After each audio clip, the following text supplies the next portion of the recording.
Hi guys, welcome back to my channel. So today I'm back for another recap of Tyler Perry's Sistas. Like, duh. So this is episode 11, Dead to Rights. Yeah. So basically, let's just say there was a lot going on in this episode.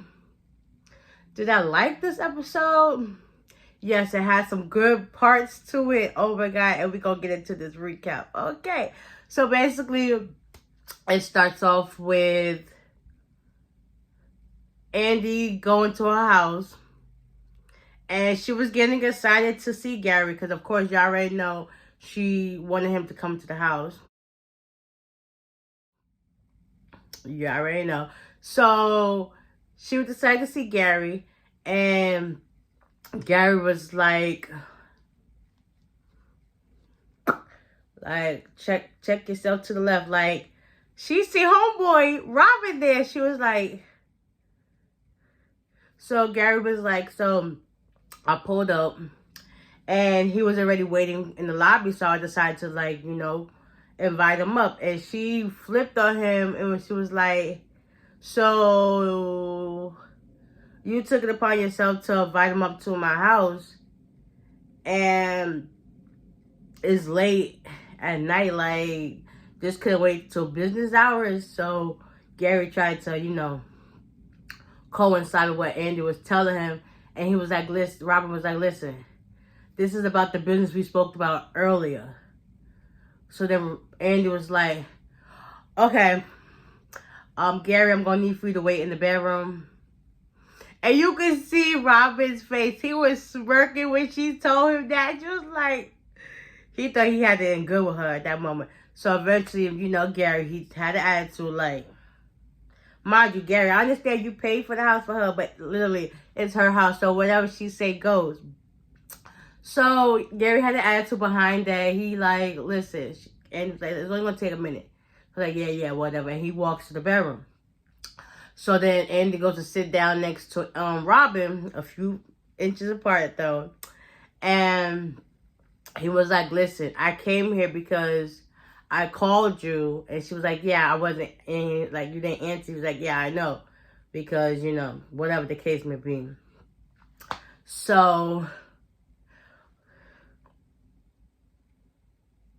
dang. So that means to tell me, from the time he called her at Karen's house and to the time she got to her house, she didn't answer her. But again, she was driving. So, okay, I'll give her that. So, Robin basically broke it down to her like, listen, I can get Sabrina out, but the prosecutor, yeah, they both in agreement that he's an asshole and he need to be dealt with. I wonder if Andy actually told him, like, listen, I handled him in a divorce case and he still has it out for me. And so since the fact that Sabrina's my friend, he really going to try to comfort her to make sure that she never sees the light of day. So Robin was like, listen, the prosecutor is pushing for $3 million bail, which, to my understanding, she's not a flight risk or any shape, form, or fashion, but $3 million is a lot just for a robbery case. Like, I see people with harsher crimes get a lighter bail. Does that make sense? Yeah. So for the fact that he pushing it and he using it against her, it's kind of like you really coming for her. So eventually Robin told her that it was like $3 million and he asked her, how much do you have? She was like, I can get it, but it ain't gonna be by tomorrow morning. And she was like, I got half. And then he was like, can I borrow the other half from him? And Robin was like, well, what you gonna do to pay it back? I'm wondering, what is she gonna do to pay it back? Like, you gonna give him some? Or you're gonna work overtime? You're gonna do this? You're gonna do that? I want to know. And then also, yeah. I'm really curious to see what's gonna happen next. Like, how is she really gonna pay him back that money if he decided to give her the rest of it? So, yeah. So once Andy found out that information, she was happy about that because she now gets to go see Sabrina the next day. Robert ends up leaving. I don't even think it was a good 5 seconds before the elevator door closed that Andy was like, Gary, it's safe to come out now. Like, girl, it's okay. Your little man, Dingo, is still gonna be waiting there for you. Like, girl, relax. So eventually, Andy was like, I know you was listening to the conversation. He was like, I think not. And then when he finally came out the room, he had nothing but a towel on. She was like a kid in the candy store just giggling over the dude like, God. Like, I mean, if he packing like that, I mean, I would be too. But still, this is Gary we talking about. So, they go do. Next, we have my fave couple so far that everybody is adored of. We got Miss Fatima and Zach. I love how they color coordinated looks good together. Like that blue, it's like blue, orange, red looks good on them. It's like they complement each other so well. But let's get into it. So Zach made them breakfast. You know what I've noticed? As much as you would see Fatima cook and Zach cook, even though it's in Fatima that he cooks a lot, you never hardly see Fatima eating any food. But she cooks so much. But in this case, Zach cooked breakfast for them. And he's sitting down eating his breakfast and drinking his orange juice. And Fatima comes down in this stunning blue outfit. Like, she is killing these dresses. Like, the girl can pull off any look and make it look like $1 million. But anyways, let's get back to the storyline. So Fatima comes down. She takes a sip of her coffee.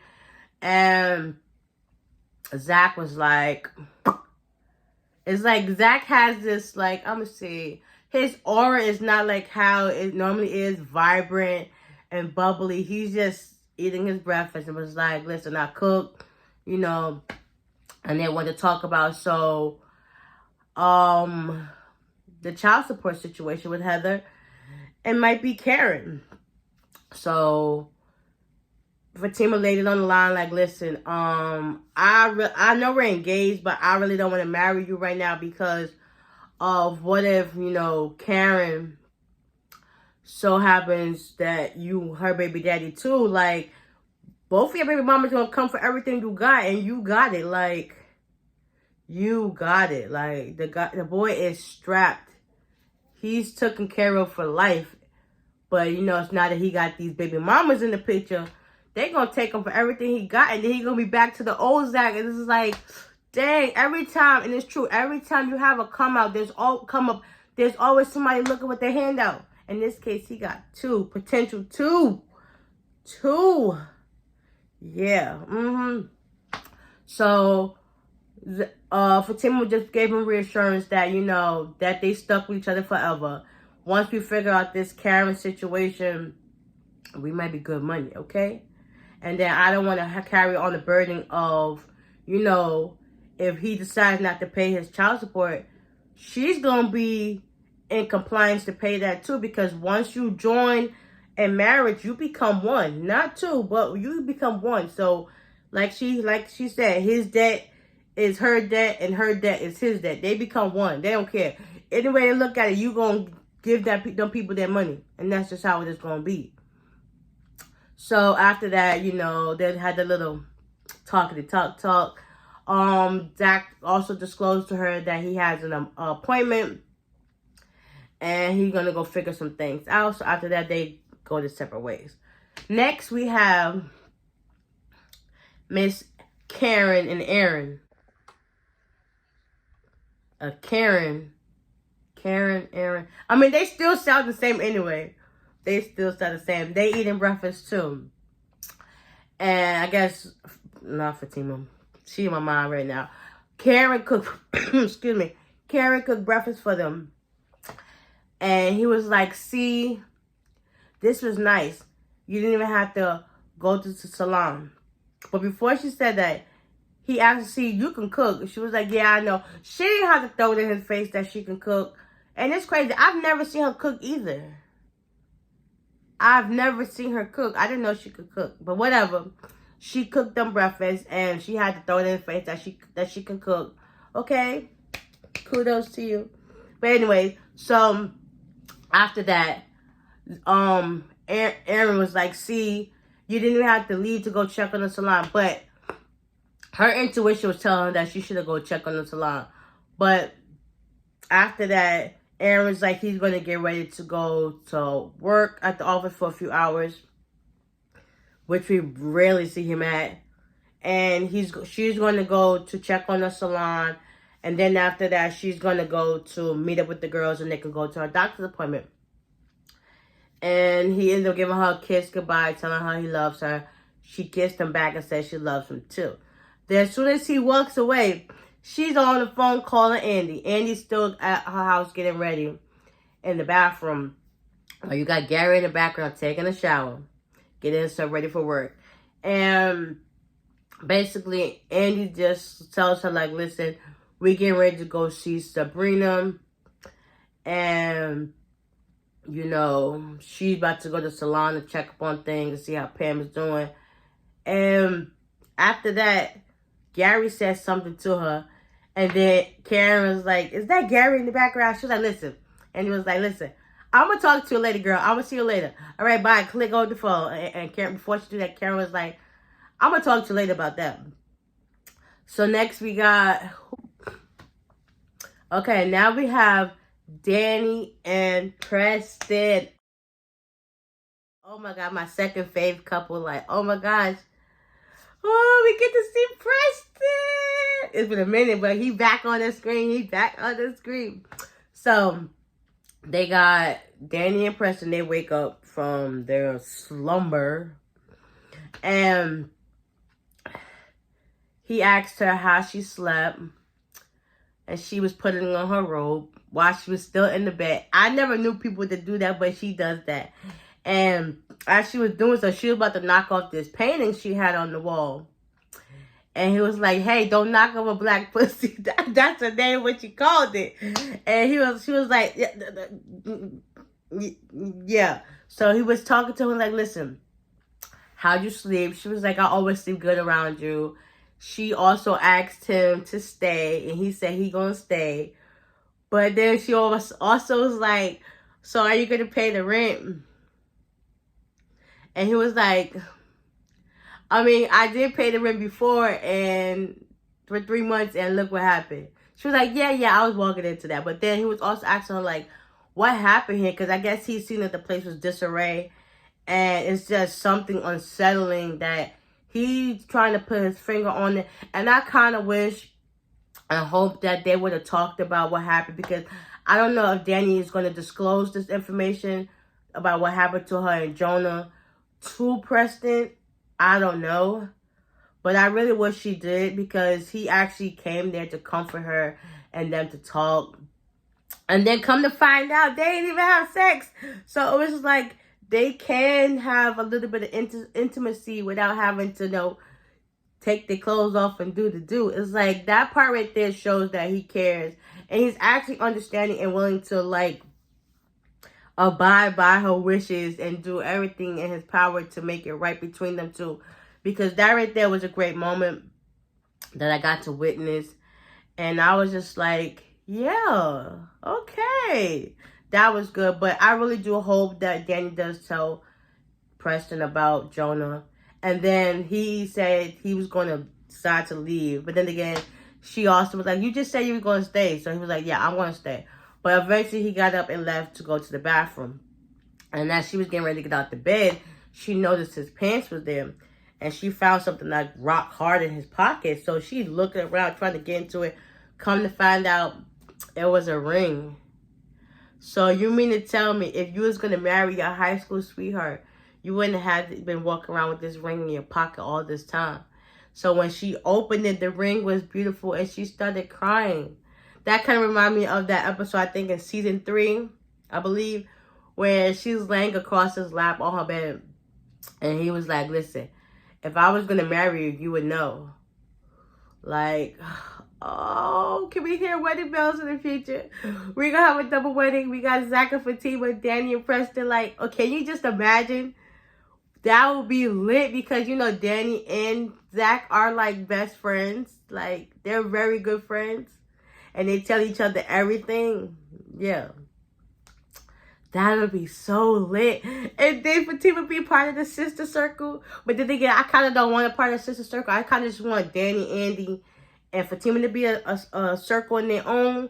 Because them 3 right there, they good peoples. Like, I kind of think Sabrina would be down for it too. It's just Karen right now.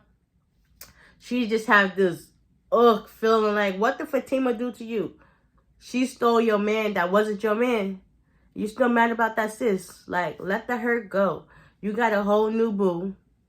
Like, let the hurt go, boo. Okay? You know she a real cool down earth chick. Like, down to earth chick. She good peoples. Like, she good peoples. Yeah, let that hurt go, sis. So, after that, Danny's getting ready for work.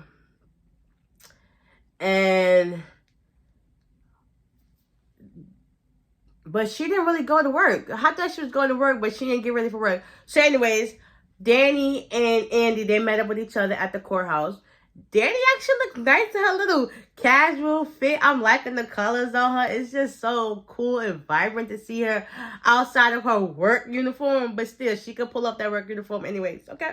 She could pull it out too. So they meet at the courthouse. Karen goes to the salon.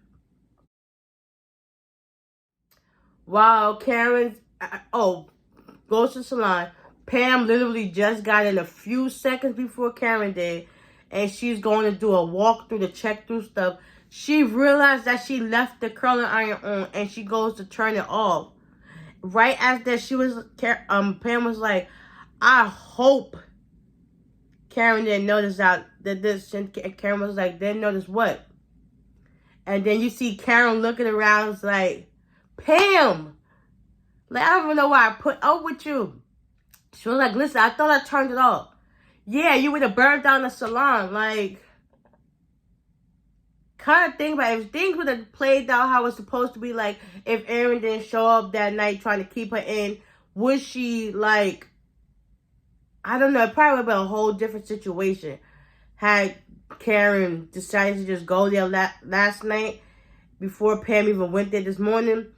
I don't know what would have happened, but I just know it wouldn't have been a good sight. So basically, Karen and Pam are going back and forth about telling the mom on each other because, you know, Pam will get in trouble for not making sure that the salon was up to par. And, you know, Karen would lose her life because that's all she had is her salon.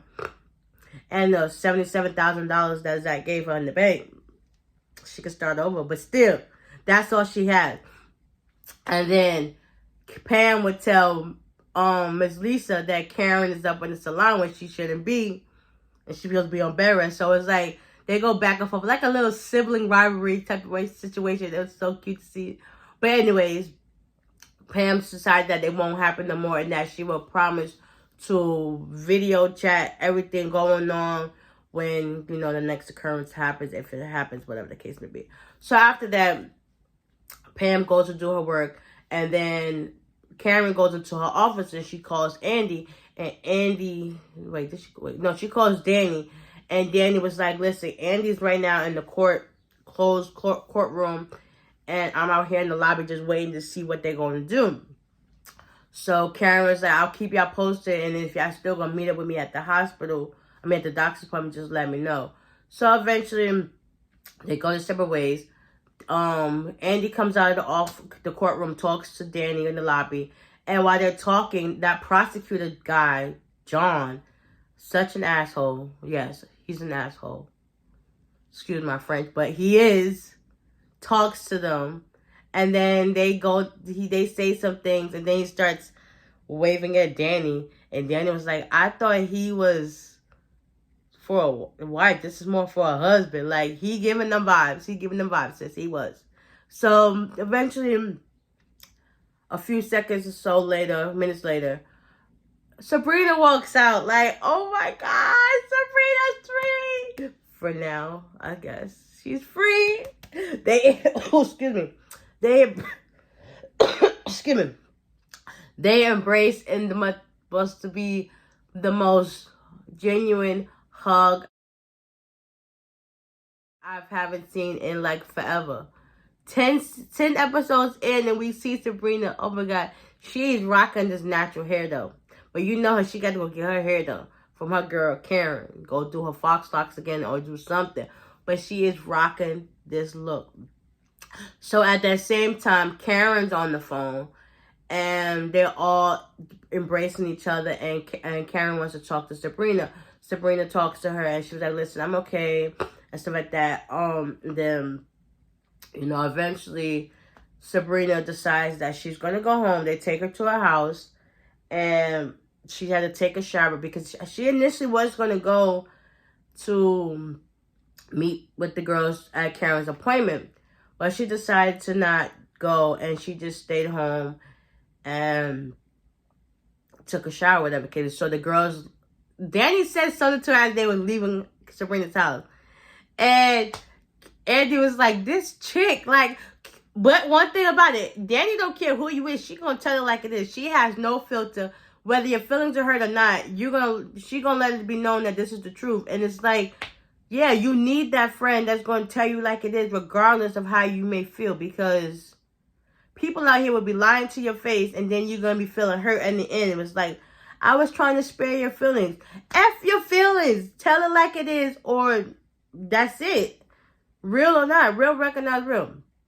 So eventually, Danni and Andy leave Sabrina's house, and Sabrina gets a phone call. Come to find out, Calvin calls her to check on her, make sure everything's okay, and Calvin reassured her like, listen, you know your boy did this, right? She was like, who?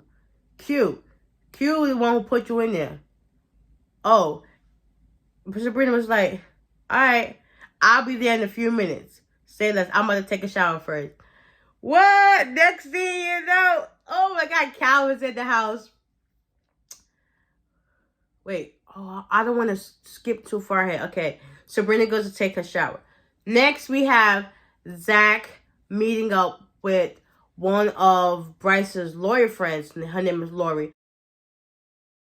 So he goes into her office and they discuss the breakdown of what his situation is. Come to find out, since he might have 2 potential baby mamas, that they're going to come for him and take 50% of what he has. So basically, like I said in the beginning, he about to be back to broke Zach. And it's just like, dang, everything he worked for is going to go down the drain for some children.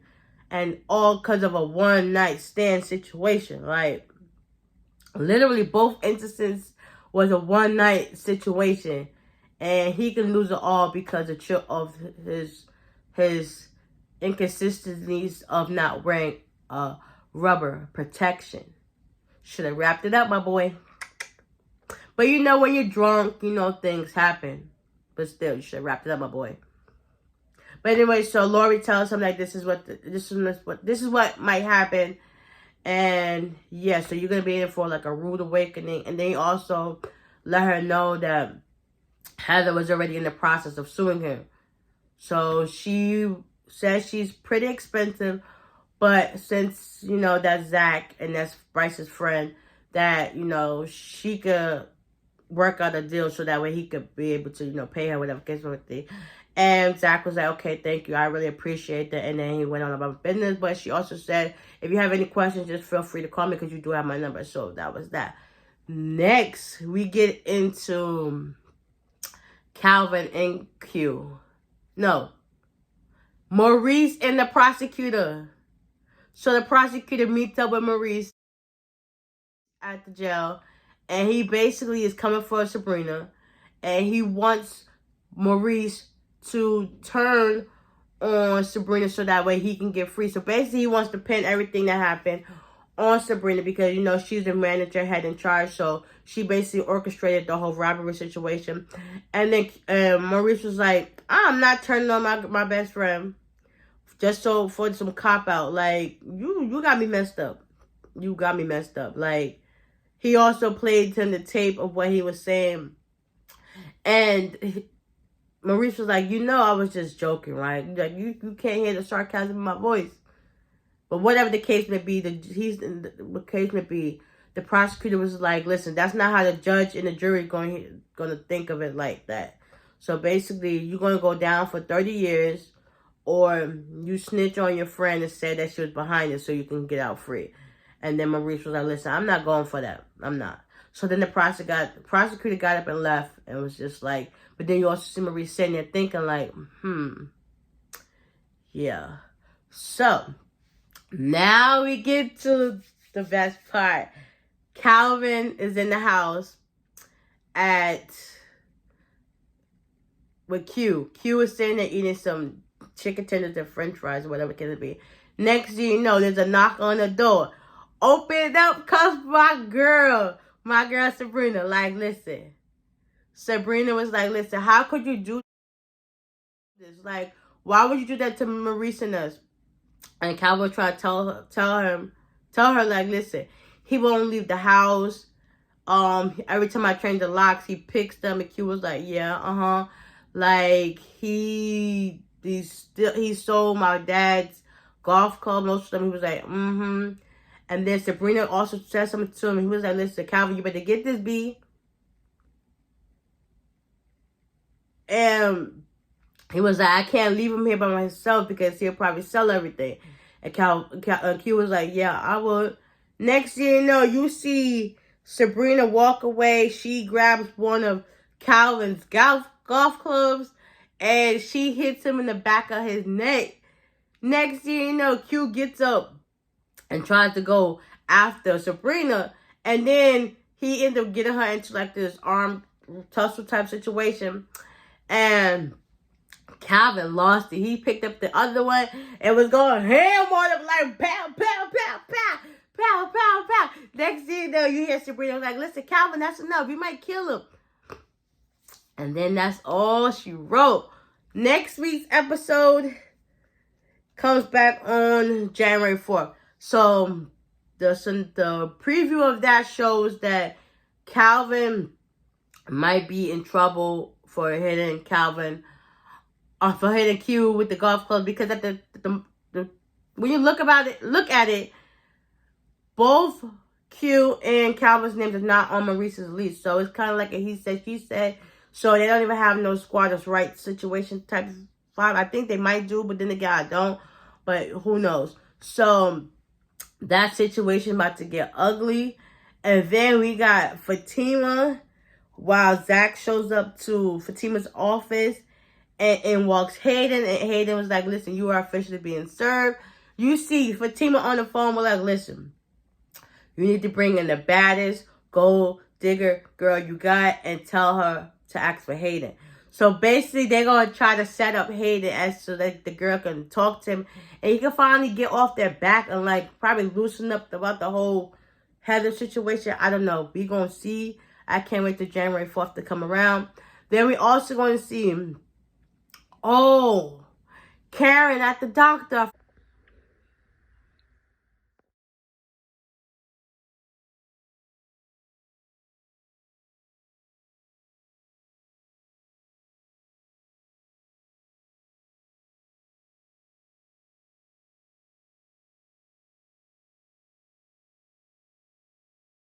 Forgot that part, my bad.